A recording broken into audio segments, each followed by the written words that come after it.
What the hell is going on at HAARP? You can turn back now or learn the stuff they don't want you to know. It's a good question. HAARP, you've probably heard of it before. It stands for High Frequency Active Auroral Research. It's located in Gakona, Alaska. It was built in 1993. That's when they started working on it, at least. And a lot of this came from the tireless advocacy of a senator called Ted Stevens. Called Ted Stevens because that was his name. I digress. The question about HAARP has always been, what exactly are they doing? And conspiracy theories about this abound. Here's what we know, at least the official version of what and why. What they're doing is they're shooting radio beams up into the ionosphere.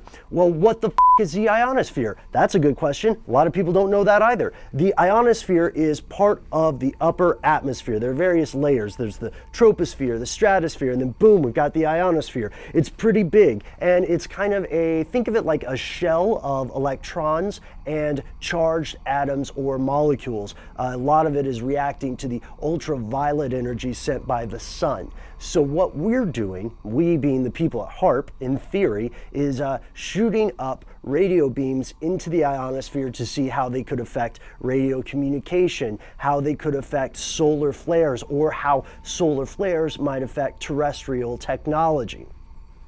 That's the official version. Now you'll hear some more cynical people who are members of groups that want to stop HAARP say stuff like basically the United States government spent hundreds of millions of dollars to shoot part of the atmosphere and, see what would happen. Just roll the dice, right? The scary thing is that kind of reasoning is believable because governments have funded scientific projects like that in the past. And, maybe one day if you're interested, we can run a list of some of the more ridiculous projects.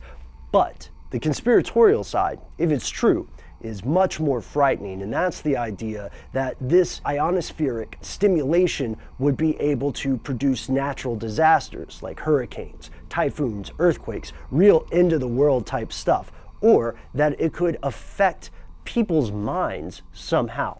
Now, as you probably already know, skeptics dismiss these claims entirely. And why do they do that?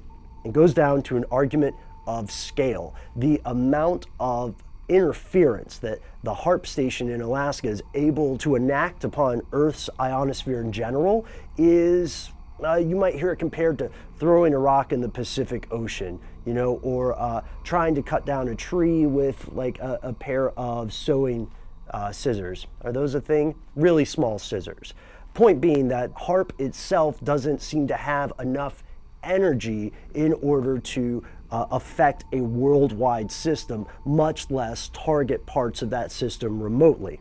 So for the sake of argument, let's say that some of this might be true. Well, if we looked at that, our evidence would be the following. One, we know that weather modification already does exist and has existed for a very long time, primarily in the form of cloud seeding, which we have an episode about in our series on weather modification.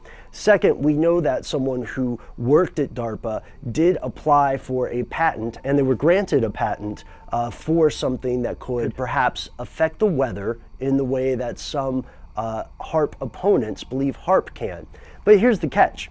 He never actually built this machine that he got a patent for. It's almost a thought exercise based on calculations that say, well, HAARP is this big, 180 high-powered antennas across 30 acres versus how big it would need to be, or how big something would need to be in order to have a larger world system-wide effect. And that's not all. There's also a couple of very interesting conversations with high-level world leaders. At the United Nations in 2010, then President Mahmoud Ahmadinejad said that HAARP was directly responsible for floods in Pakistan. That same year, Hugo Chavez also alleged that HAARP was messing with the weather, weaponizing it, and blamed the Haitian earthquake on HAARP. We also know one-time Secretary of Defense William Cohen here in the United States said that terrorists were investigating new methods of attacks. And he named a bunch of stuff, like he named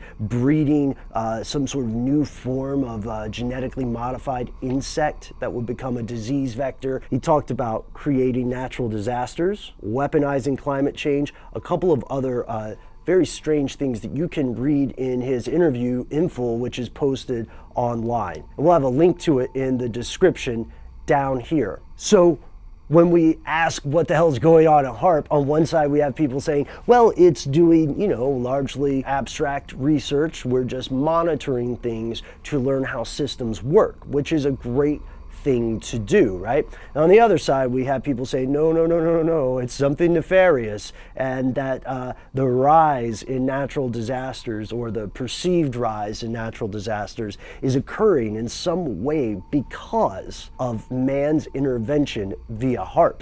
And we do know that there's some fairly good evidence that people can make some natural disasters. There's compelling evidence that fracking, for instance, is nudging things a little bit closer toward earthquakes in some parts of the world. And it's certainly not improving the water. It's literally the nicest thing I can say about fracking and water. But the real answer between these two, this harmless research, this supervillain worthy level weather machine, is just this.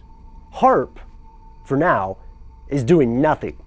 Bupkis, jack, negative something. They're doing nothing, and they're doing nothing because the United States Air Force decided to stop funding HAARP. It was a little bit of a surprise to some of the people who were actively working at HAARP, and the reasoning that they gave for closing down the project was that they had only ever intended this to be a project, right, for a certain span of time, it's implied. They offered the University of Alaska a chance to pick it up after they commit to the $5 million a year it takes just to keep the thing running. No word yet from the university at the time of this recording. Now, HAARP shutting down is not in itself abnormal because HAARP doesn't run the whole year round. Due to its location in Alaska, they have to close down and winterize stuff. And one of the reasons that the Air Force gave for their announcement now is that they wanted to save money that they would have to spend otherwise on winterproofing everything. Because as you imagine, winter in Alaska can be tough on equipment, especially if it's delicate radio equipment. So at this point, HAARP might still open up again if somebody agrees to take on the bill of funding it and continue this research. Now, if you are one of the people who believes that this is conducting research that might later be crucial, right, it might protect us from solar flares, etc., then of course you would want HAARP to continue. If you are an opponent of HAARP, then you might be one of those NIMBY people, not in my backyard, who would rather HAARP exist anywhere else other than their town in Alaska, or you might be fundamentally opposed to it. At this point, neither side can really make the call whether this is a good or a bad thing, because the University of Alaska might still decide to fund the HAARP program.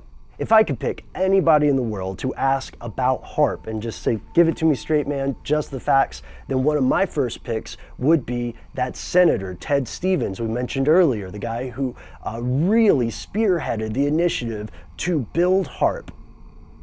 I wouldn't get my wish, of course, because he died in a still unexplained plane crash in 2010. Thanks so much for watching. We hope that you enjoyed this little update on the state of HAARP. So if you want to learn more about whether people can actually make natural disasters, if you want to learn more about how many politicians and heads of state tend to die in plane crashes, or if you would like to learn more about fracking, stay tuned. Check out some of our older video series. Please check out our new natural disasters video coming out later this week. And also, we have an audio podcast where we're able to go into much more depth.